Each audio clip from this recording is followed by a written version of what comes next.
Okay, I'm in the mayor's office, and something that I want to talk about, that we, a little drink of water here. Something that happened, I read in the paper, and we're going to find out what's going on. How you doing, you? Doing fine, Charles. And you're pretty happy for what's coming out this weekend? I'm humbled and honored. Yeah, very happy. Very happy. Now this video will only be posted in my blog Sunday night. So by Sunday night you have received an honorary doctorate degree. You're Dr. Brad Woodside. From St. Thomas University, yeah. Now, so a lot of people, now myself personally, on a personal note, a lot of people said that you shouldn't have it because of your past with this gay thing and all that. Myself, on a personal note, I call them, my opinion, I call them idiots because I believe everybody deserves a second chance. So what do you got to say about all this? You know, I worked pretty hard to deal with that issue and put it behind me, and I think I've proven to everybody that it's a non-issue. And you know, it's easy for anybody to dig back in the past and bring the skeletons out of the closet. Yeah. That's the only reason I'm not that I asked you not to do this interview until after the graduation's over, because I don't want this to be about me, and I don't want it to be about these kinds of things, which is very unfair to students that have been working hard for 4 years for a degree. That's where the attention really should be. That's what I want to talk about. It's Charles, it's a non-issue. I mean, I know I told you when we had the year-end interview that this is the last time we'll talk about it. Yeah. We turned the chapter, you raised the gay flag, you participated in a gay event, and the party est fini. Yeah. I mean, the issue is done. Tout fini. Yeah. But then they bring that again. Well, it's, to each their own, right? To each their own. I mean, you know, you want to criticize me from 15 years ago, fine. Listen, do you have to be a saint to receive an honorary doctor? I don't know. You know, I really don't know. I mean, it was such an exciting, positive thing for me. I mean, I dropped out of school halfway through grade 9. I went back and got my education. As you see, the certificate on my wall in my office. It's my GED.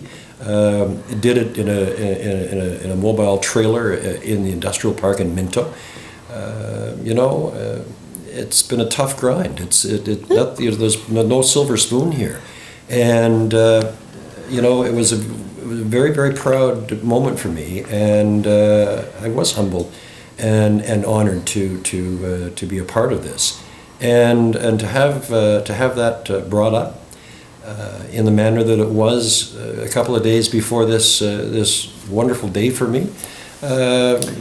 You know, it's like you could have punched me in the stomach. I could tell, knowing you since '03, that you are hurt. Yeah. I was hurt by it.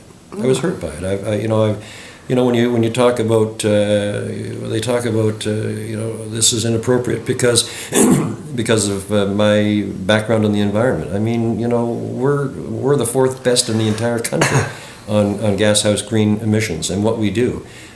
Green Matters campaign, a Green Shops campaign.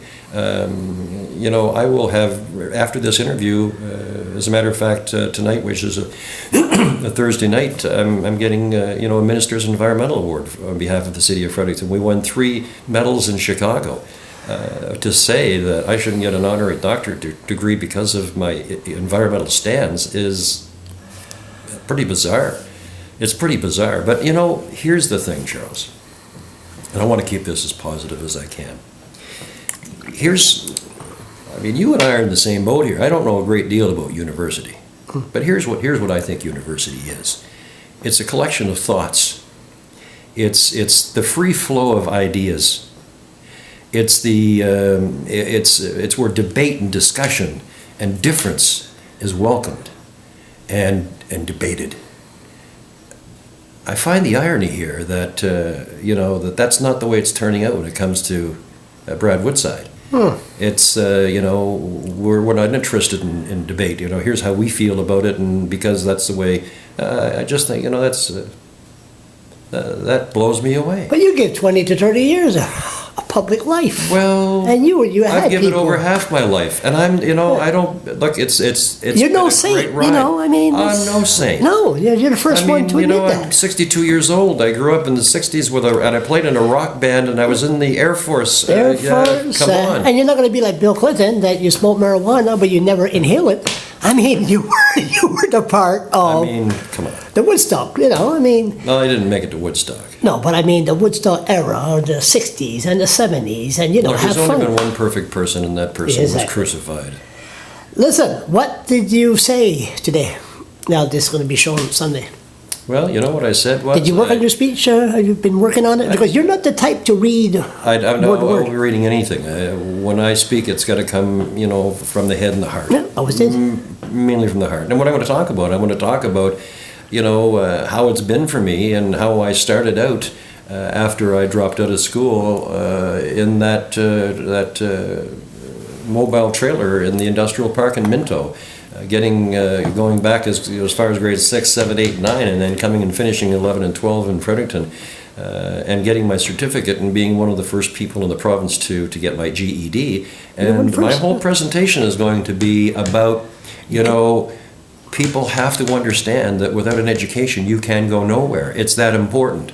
So this is about the students who are graduating. Yes, I'm on the stage with you. And yes, I've received an honorary doctorate degree, but look how hard it was for me. And look at all the adversity that I had to overcome, simply because I agree with you. It is important, and you have to have it, because without it, you've got no options available to you. So basically, it's going to be a human story, a human interest story, and not really meant so much to talk about me, but to inspire and to motivate others to do whatever they want to do.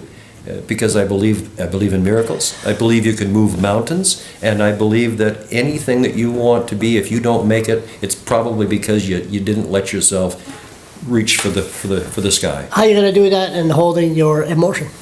It's everything I do when it comes from the heart is emotional.